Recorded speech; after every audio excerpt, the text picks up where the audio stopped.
Nous montons sur le Capitole avec trois communications. La première, celle de Filippo Quarelli sur le temple de Jupiter Tonans. Donc, il y a seulement quelques années, la topographie du Capitole ancien était presque inconnue. Pour s'en rendre compte, il suffit d'examiner les plans dressés par Iopolo vers 1960, un plan qui a circulé largement, que tout le monde connaît. Comme vous le voyez, l'axe est pratiquement vide. Et même l'area capitolina, sauf le temple de Jupiter capitolin, bien sûr, ces bâtiments qui pourraient correspondre, c'est une fondation en Caementi, qui pourrait correspondre, on l'a dit, à la Ara Gentis Iuliae, et ces deux bâtiments en temple, notre bâtiment abside, qu'on connaît d'après la forma urbis, à part ça, on ne savait pas grand-chose. La recherche récente, grâce surtout à Pierluigi Tucci, a progressé énormément. En particulier, l'exploration des souterrains de Santa Maria nei Roscelli a permis de reconstruire presque en entier la situation de l'Arx. Donc, regardez, par contre, ça, c'est ça dont je parle. Voilà. Pratiquement, on connaît entièrement.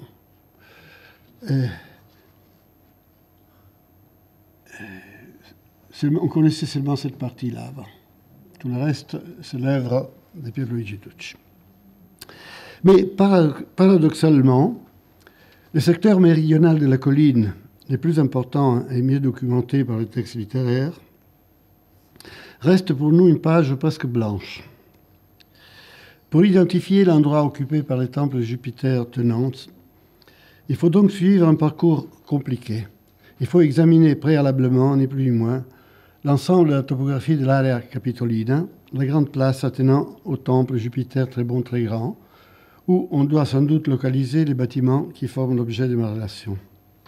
Pour ce faire, il faut d'abord prendre en charge un dossier qui présente quelques traits originaux par rapport à celui qu'on utilise couramment, au moins dans les recherches courantes sur la topographie de Rome, parce que, bon, à part les textes littéraires, les données archéologiques et épigraphiques, pour l'endroit en question, l'on dispose d'une série homogène de documents épigraphiques qui s'enrichit régulièrement de nouveaux spécimens en étendant ainsi de façon inattendue et parfois révélatrice le corpus de données disponibles.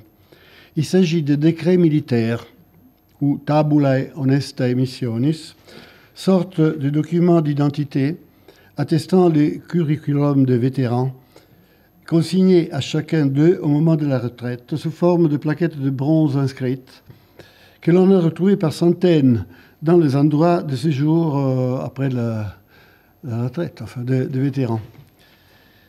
À la fin du texte de chacun de ces documents, pour en assurer l'authenticité, on a ajouté l'indication de l'endroit de Rome où se trouvait exposé au public l'original gravé sur bronze de ces documents, qui sont perdus évidemment.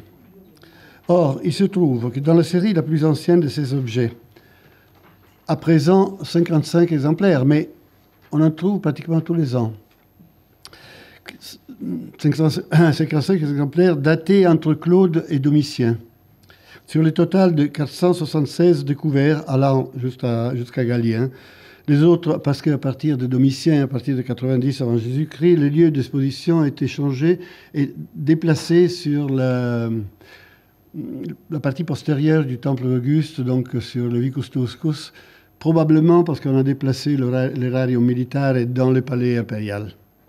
Donc à partir de ce moment, les documents ne nous disent plus rien sur le Capitole. Mais en fait, nous avons 55 exemplaires dans lesquels il y a un nombre assez important cités, enfin, parce que justement, les originaux étaient affichés au bâtiment présent dans l'area capitolina, qui est indiqué de façon explicite.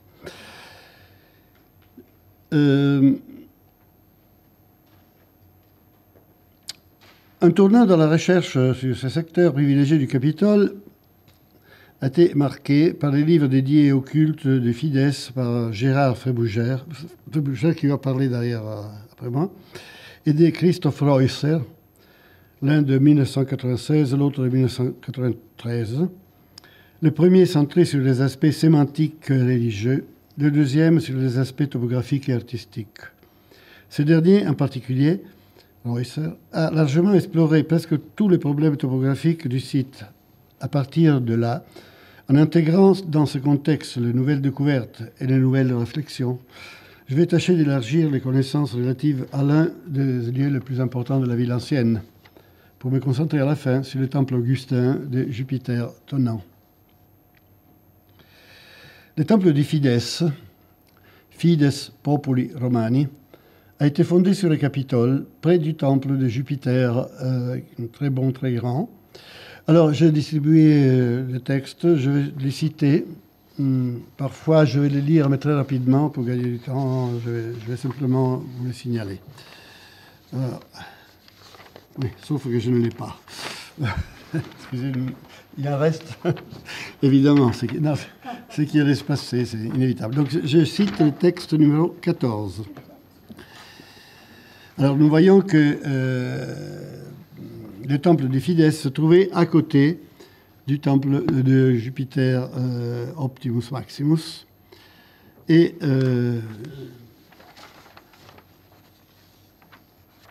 son dies natalis correspond au 1er octobre. À cause d'un éboulement, sans doute d'époque médiévale, les bâtiments ont glissé en bas dans l'area sacra di San Tomobono, qui se trouve en contrebas du Capitole. Et là, on va le voir. Voilà, à cet endroit-là. Et là, les vieilles photos des années 30 qui montrent les blocs du podium du temple qui se sont écroulés dans l'area sacra en tombant du Capitole. Donc toute cette partie-là du Capitole est sujette à des éboulements assez importants, comme on verra. Donc le temple a simplement glissé en bas.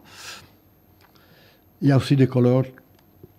Les fragments découverts au même endroit d'un grand acrolyte féminin, volé d'ailleurs récemment, datable du dernier quart du IIe siècle avant Jésus-Christ, vers 120, appartient à coup sûr au simulacre du culte qui est représenté dans des monnaies de la fin de la République, avec l'inscription, donc il n'y a pas de doute. Réalisé sans doute par Marcus Aemilius Scaurus, auteur, c'est le consul de 115 avant Jésus-Christ, auteur d'une restauration du temple de Fides, l'année, à peu près peu avant, peu après l'année de son consulat. Je vous dis, la tête est datable sur base stylistique, vers le dernier quart du IIe siècle avant Jésus-Christ, on ne peut pas faire mieux, mais disons autour de 115. Emilio Rodriguez Almeida a pu reconnaître dans un fragment du plan de marbre sévérien numéro 499, vous avez la photo,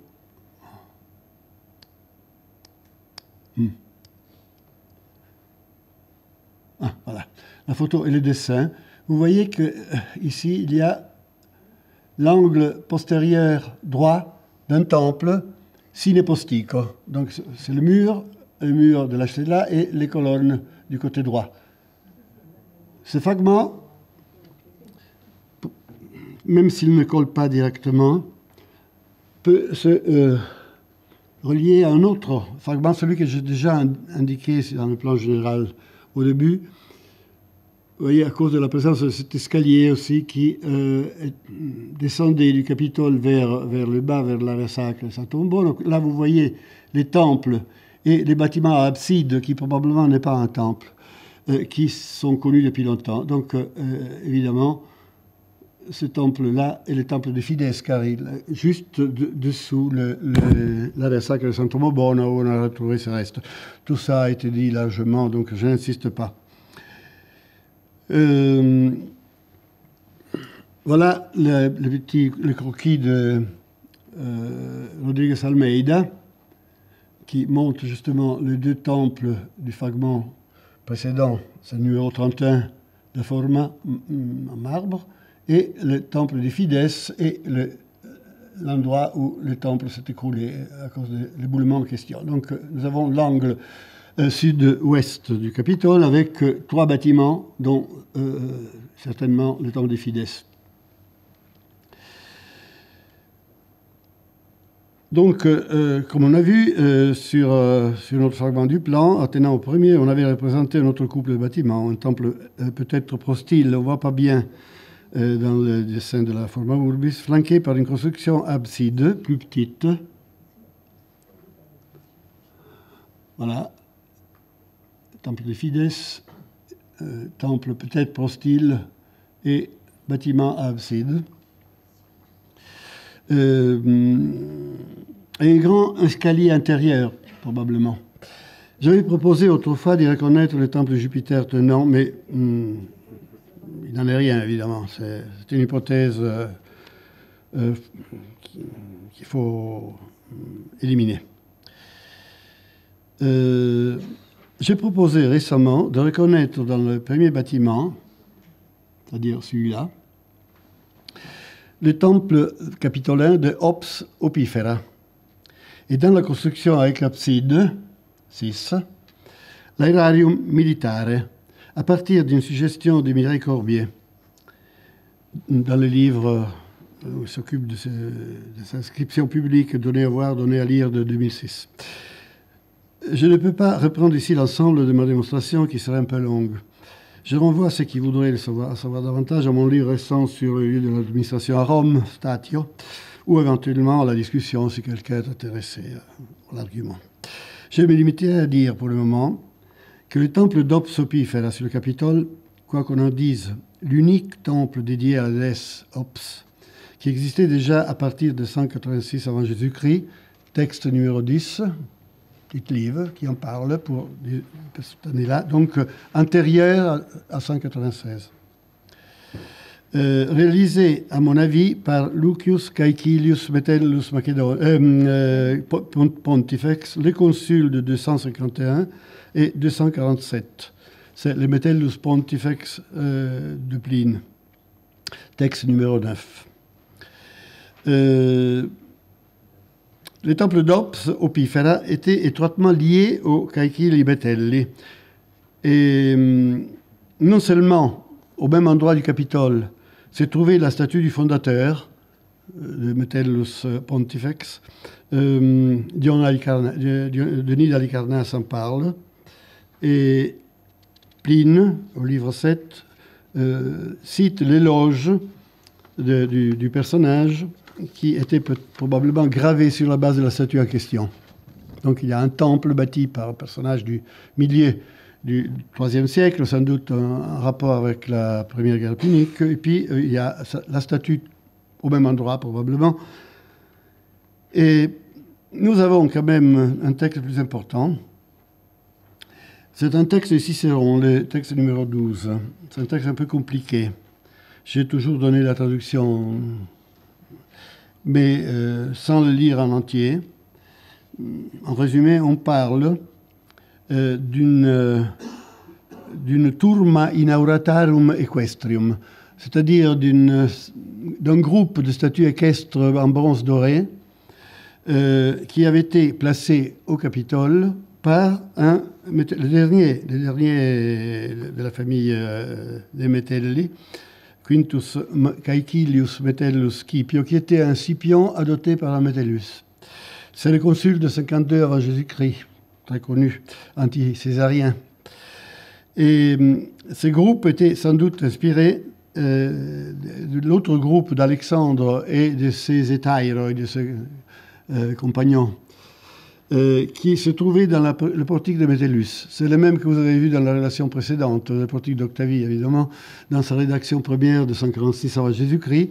Et on sait que Metellus Macedonicus, qui donc avait conquis la Macédoine, à partir de 146, avait construit la Porticus Metelli, et dans cette portique, il avait placé les groupes des hétaïros d'Alexandre, morts à la première bataille contre les Perses au Granique. Et ce groupe était l'œuvre de Lysippe, se trouvait dans le sanctuaire macédonien de Dion, et Metellus les avait exposés devant la façade de deux temples qui se trouvent dans le portique d'Octavie, auparavant de Metellus. Donc, une trentaine de statues de Lysippe. Enfin, ça devait être un beau spectacle. Or, c'est sûr qu'un descendant de Metellus Macedonicus a réalisé une chose semblable, sans doute une copie en bronze doré, une tourma, même en ce cas-là, donc un groupe d'une trentaine de statues iconiques, c'est-à-dire avec des portraits de sa famille, qui étaient au Capitole. Pour vous donner une idée de ces statues,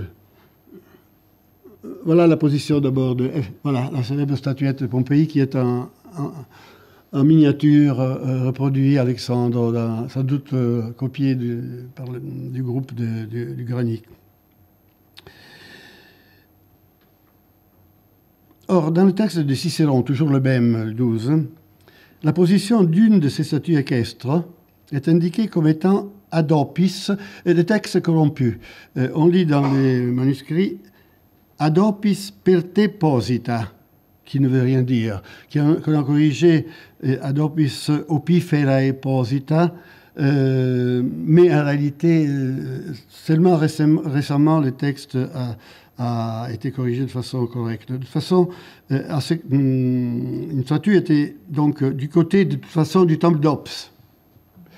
Et une autre statue était toujours du groupe de la Tourma, ad Polycleus Herculem, à côté de l'Hercule de Polyclès.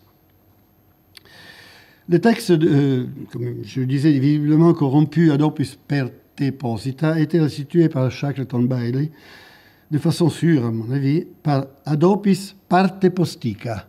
Et je crois que c'est une correction pratiquement sûre.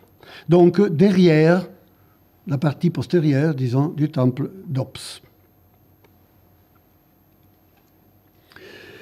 Or,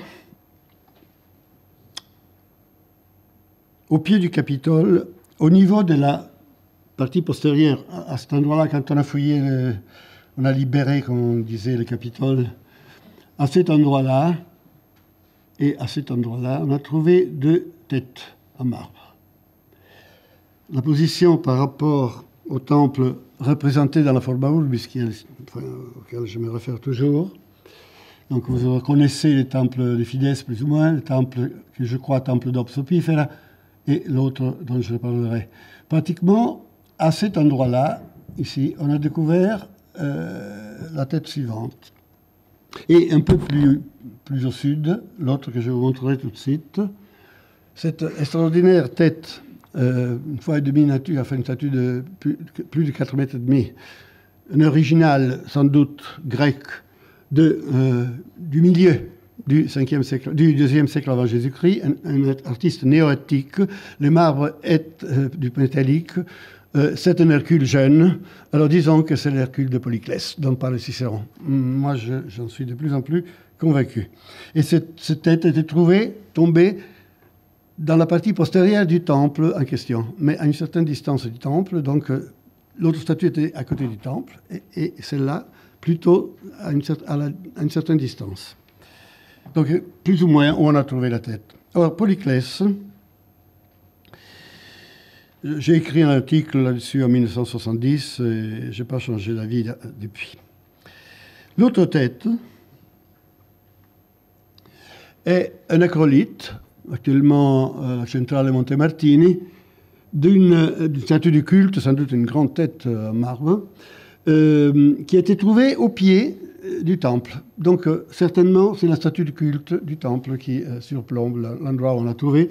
Et la tête est plus tardive de celle qu'on a vue, peut se dater vers le milieu du 1er avant.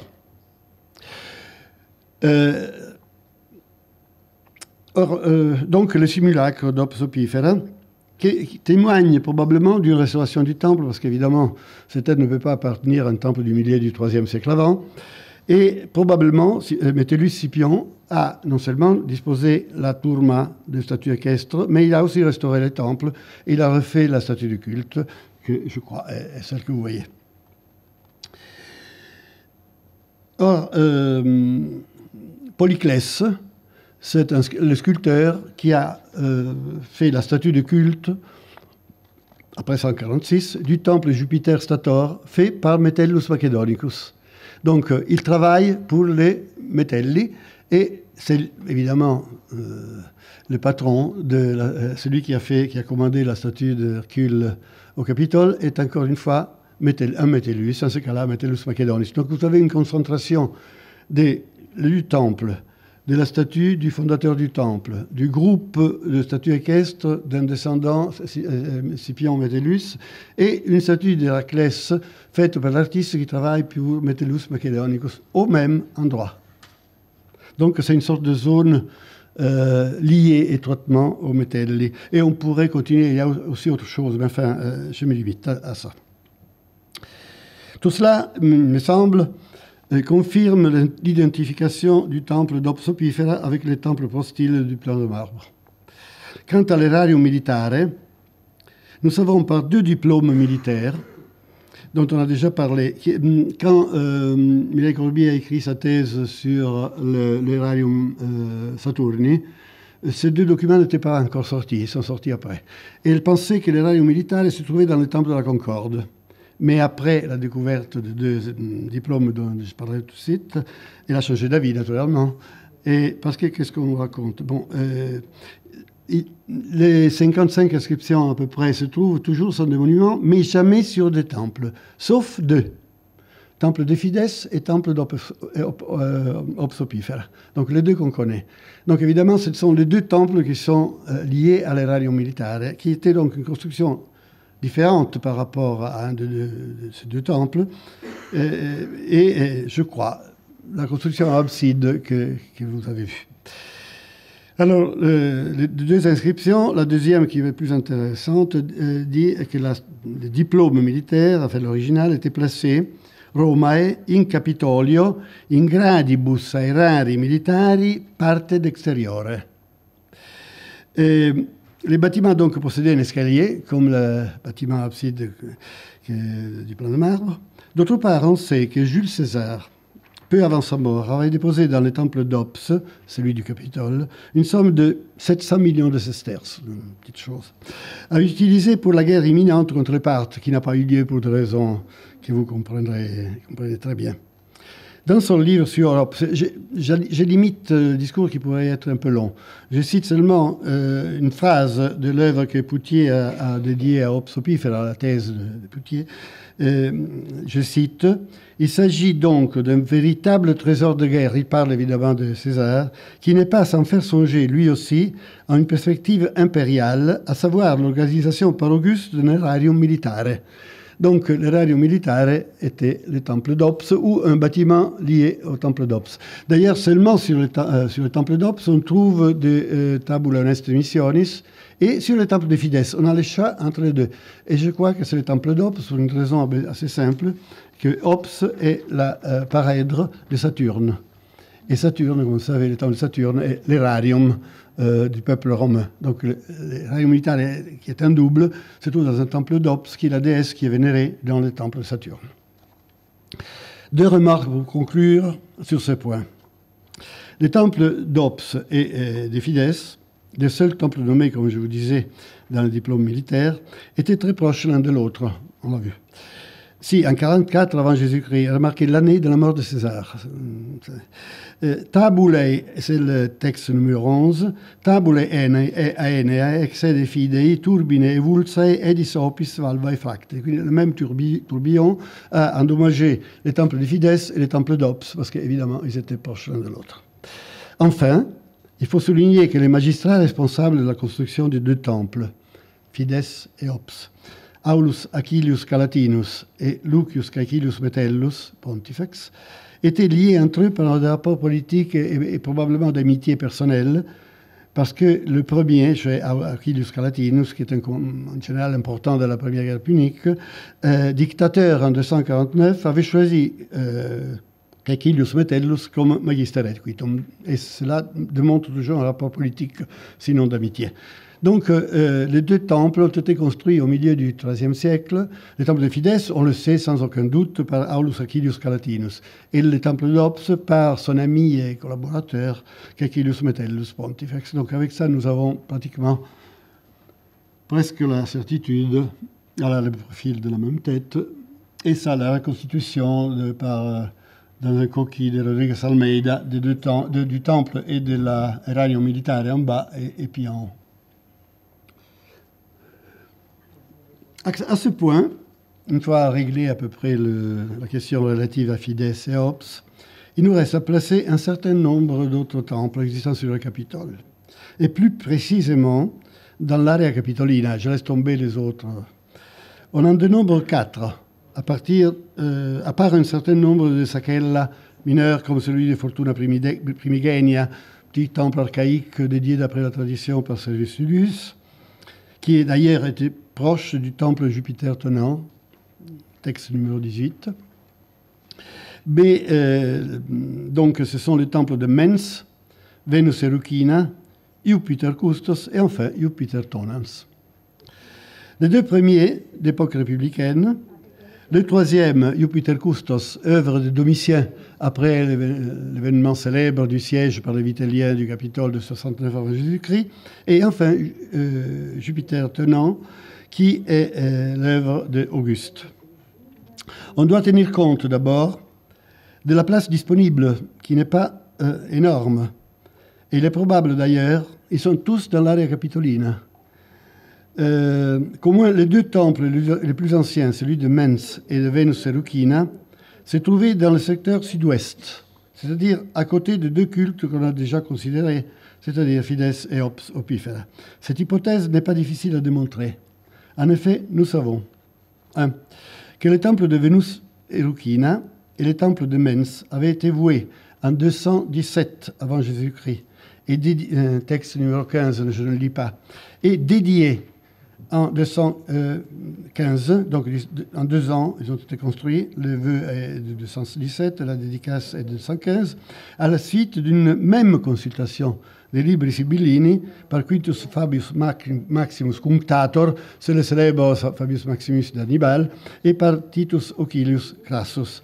Même année, même dédiant et même exécuteur du vœu. Et nous n'avons pas la date précise, mais nous sommes vers le milieu du IIIe siècle. Pardon, vers la savons la date, vers la fin, vers la seconde moitié du IIIe. Et nous savons qu'ils étaient disposés côte à côte, séparés par un canal. Je parle toujours de Mens et de Venus Erucina. Texte numéro 6, celui-là, peut-être on va le lire. C'est justement titre livre. Non. Alors, c'est pas les 6, mais les 16, pardon, les 16. Vous voyez, inter duumviri creati sunt Quintus Fabius Maximus et Titus Otacilius Crassus edibus dedicandis, donc la dédicace contemporaine des deux temples, menti Otacilius, Fabius Venus Erucinae, utraque in Capitolio est, canali uno discrete.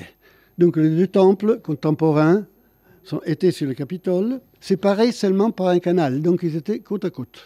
Donc nous pouvons grouper déjà ces deux temples qui sont proches.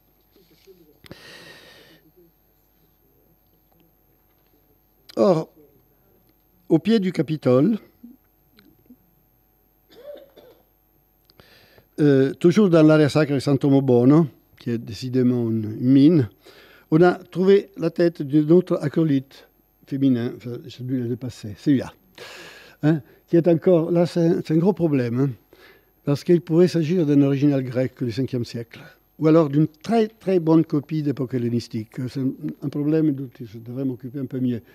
Si c'est un original, il serait probablement, devrait correspondre à un des deux temples, ou Mens ou Venus Erucina. Mais Venus Erucina, comme vous le savez, c'est un temple sicilien où on pourrait imaginer provenir cette tête. Sinon, c'est une copie du IIe siècle. Mais peu importe. Qui serait un peu postérieure à la date de fondation du temple. De toute façon, cela nous indique qu'au niveau de Sant'Uomo Bono, tout près du temple de Fide, il y avait un autre temple de culte féminin. Je crois, ou Mens, ou Venus Erucina. D'autant plus, nous savons, vous savez que le temple de Fides, on connaît la position, et nous sommes en état de situer ces deux Mens et Venus Erucina l'un à côté de l'autre. Mais nous savons aussi que le temple de Mens était proxume du temple de Fides. Donc, Mens est à côté du temple de Fides, Et donc, l'autre est à côté du temple de Mens. Donc, nous avons une série, Fides, Mens, Venus et Lucina. C'est-à-dire à peu près ça. Je cherchais le texte qui m'a échappé. Mais enfin, quelque part, il y a un texte où on dit que Fides était proxime du temple de Mens. Alors, voilà.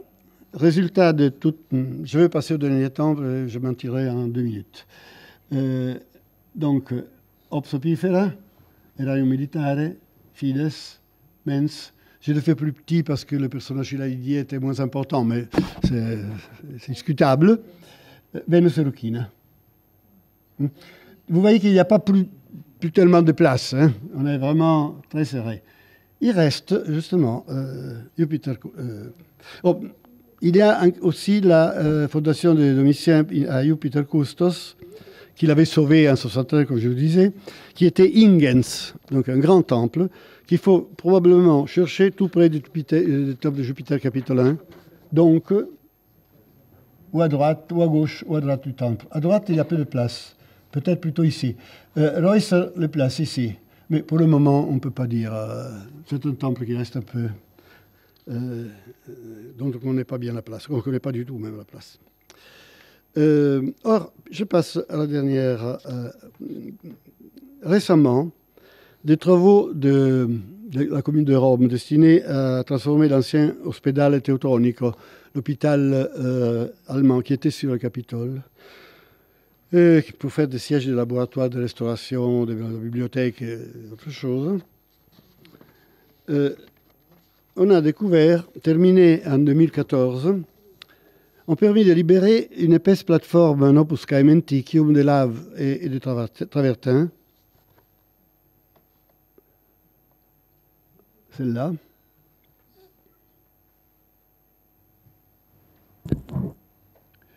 Orientée exactement comme le temple Jupiter capitolin, qui coupait des structures plus anciennes à partir du IIIe siècle. Puis on trouvait autre chose, mais peu importe. Il y a eu un article, puis un catalogue d'une exposition qui a eu lieu au musée du Capitole, où j'ai pris cette image et l'autre qui suit. Il s'agit de la base d'un temple orienté nord-ouest-sud-est, comme celui de Jupiter capitolin, qui mesure, il n'est pas très grand, 9,55 m sur 20,95 m, moyenne.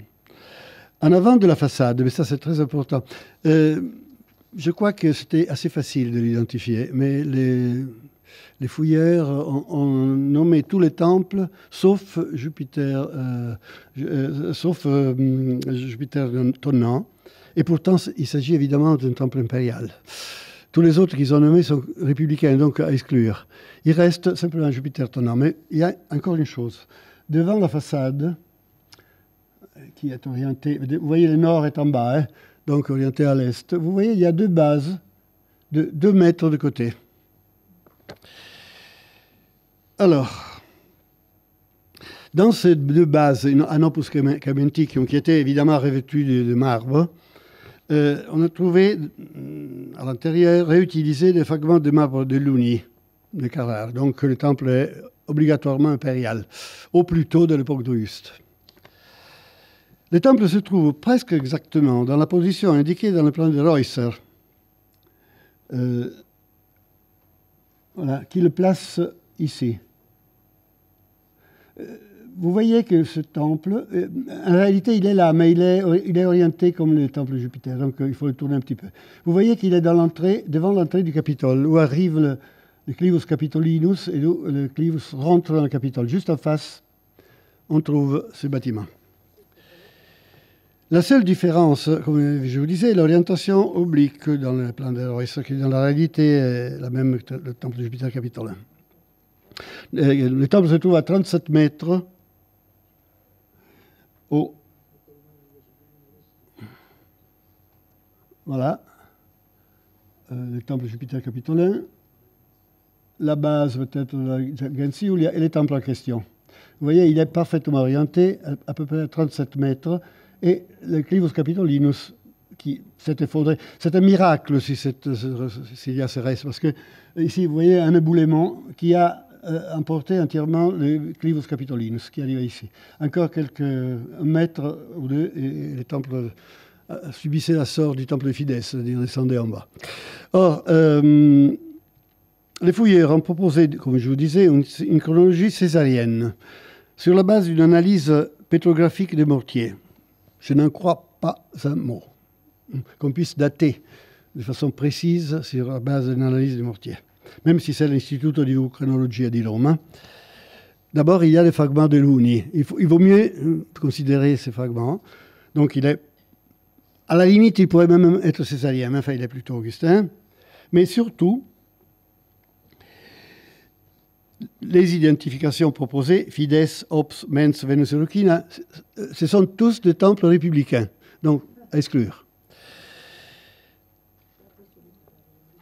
L'absence du revêtement du podium montre que ce temple était probablement constitué de marbre, c'est-à-dire revêtu entièrement de marbre. Il reste seulement l'implecton. Et évidemment, on a volé le reste. Or, regardez les textes. Le premier texte, numéro 2, Suétone. Vous avez une idée maintenant de la position du temple devant l'entrée du Capitole, temple augustin, probablement entièrement en marbre à l'extérieur et avec 2 bases devant la façade. Alors, je vous lis ce passage d'introduction. Alors, Suétone, Auguste 29, il consacra un temple à Jupiter Tonant parce qu'il avait été épargné par la foudre qui, durant une marche de nuit, lors de son exposition contre le Cantabre, avait effleuré l'avant de sa litière et tué l'esclave, le précédent, avec un flambeau. Bien. Ibi, encore, Suétone, Auguste 90. Voici ce que l'on nous a dit de ces superstitions. Il prouvait à l'égard du tonnerre et des éclairs une terreur un peu maladive. Aussi, pour s'en préserver, il emportait toujours dans tous ses déplacements la peau d'un veau marin. Et à la moindre menace d'orage, il se réfugiait dans un réduit voûté. Cela parce qu'il avait été autrefois bouleversé par le passage d'un éclair durant une marche de nuit, comme nous l'avons indiqué plus haut. Numéro 4. Toujours Suétone 91. Comme il fréquentait assidûment les temples qu'il avait consacrés sur le Capitole à Jupiter Tonant, il rêva que Jupiter Capitolin lui reprochait d'écarter ses adorateurs, jalousie de métier, à quoi il avait répondu, Auguste, que Jupiter Tonant avait été placé près de lui comme portier. Donc c'était le portier. Aussi fit-il bientôt, après, couronner des clochettes la toiture de ce temple parce que c'était l'usage d'en suspendre aux portes. Donc c'était le temple qui était le portier du Capitole. Mais encore mieux, Dion Cassius, texte numéro 5, il consacra les temples Jupiter dit Tonant sur lesquels on a raconté 2 histoires. La première, que pendant la consécration, des foudres l'avaient frappé. La seconde qu'Auguste, après celle-ci, avait eu un rêve. Ça, on le connaît. Mais on ajoute, les uns pensaient que pour la nouveauté de son nom et pour sa beauté. Les autres parce que c'était l'œuvre d'Auguste, mais surtout comme c'était les premiers qu'on rencontrait en allant au Capitole. Alors, je crois que... Mais c'est pas tout. Il y a Pline, et avec ça je termine. Parmi ces amateurs, c'est-à-dire de marbre, Marcus Caurus fut le premier, je pense, à faire construire une scène à parois de marbre. Je ne saurais du reste décider facilement si c'était du marbre découpé ou des blocs entiers polis, comme vous en trouvez aujourd'hui dans les temples Jupiter Tonant au Capitole. Donc, si ça avait été un podium en tuf, il serait resté. Évidemment, c'était des blocs de marbre et l'intérieur était rempli, il reste le remplissage. Donc, c'était un temple de marbre. Mais la dernière information, c'est les Pline Naturalis Historia 34, 78, 79. C'est le numéro 7. Donc, on loue beaucoup les statues d'Aegias et surtout les statues de Castor et Pollux ante edem Iovis Tonantis. Donc, devant le temple de Jupiter Tonant, il y avait des statues sans doute colossales. Là, c'est des statues de 5-6 mètres d'un auteur grec d'époque sévère, donc du début du 5e siècle, qui s'est trouvé devant le temple de Jupiter tonnant. Et comme vous le savez, devant le temple en question, il y a 2 bases pour des statues colossales. Terminé, merci.